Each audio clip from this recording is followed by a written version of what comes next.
Tume ya Taifa ya UNESCO ya Jamhuri ya Muungano wa Tanzania imeendelea kutekeleza jukumu lake la kuwa kiungo kati ya serikali ya Jamhuri ya Muungano wa Tanzania na UNESCO katika maeneo ya elimu, sayansi asilia, utamaduni, sayansi ya jamii, habari na mawasiliano. Katika sekta ya utamaduni, juhudi mbalimbali zimeendelea kufanyika kwa lengo la kuhakikisha urithi wa taifa letu unalindwa, unatunzwa na kunufaisha kizazi cha sasa na kizazi kijacho.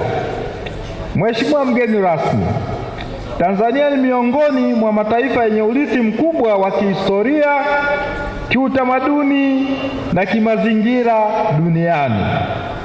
Kupitia ushirikiano wetu na UNESCO, taifa letu limeridhia na kutekeleza mikataba mbalimbali ya kimataifa ya utamaduni, ukiwepo mkataba wa urithi wa dunia wa mwaka 1972, mkataba wa kulinda urithi wa kitamaduni usioshikika wa mwaka 2003, pamoja na mkataba wa kulinda na kukuza utofauti wa maudhui ya utamaduni wa mwaka 2005 ambao ndio umetukutanisha hapa siku ya leo.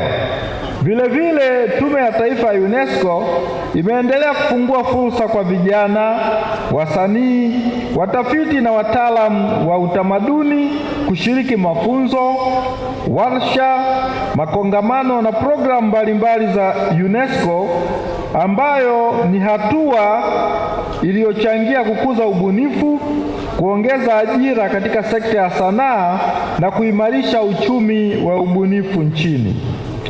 Mheshimiwa mgeni rasmi, pamoja na mafanikio hayo, bado kuna changamoto mbalimbali zikiwemo uharibifu wa baadhi ya maeneo ya urithi, athari za mabadiliko ya tabia nchi, biashara haramu ya mali za utamaduni, wizi wa mali za utamaduni, pamoja na uelewa mdogo wa jamii kuhusu umuhimu wa kulinda urithi wa taifa. Hivyo kuna umuhimu mkubwa wa kuendelea kuwekeza katika elimu ya utamaduni, uhifadhi wa urithi na ushirikiano wa wadau mbalimbali.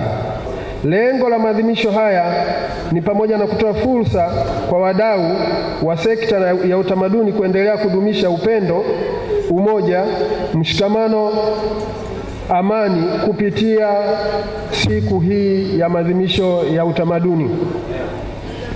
Mheshimiwa mgeni rasmi, mengi pia yamezungumzwa na kwenye mdahalo, lakini pia najaribu kama kurudia japo kwa uchache.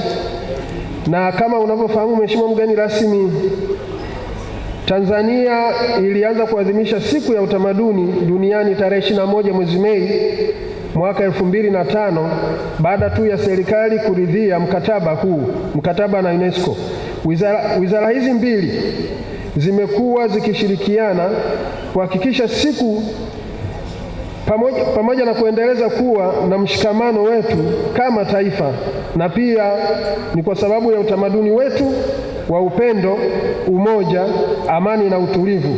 Hivyo vyote vinachochea mila na desturi zetu kujijenga, au mila na desturi zetu njema ambazo tumerithishwa pamoja na wasisi wa mataifa yetu, Mzee Amani Abedi Karume na Mwalimu Julius Kambarage Nyerere.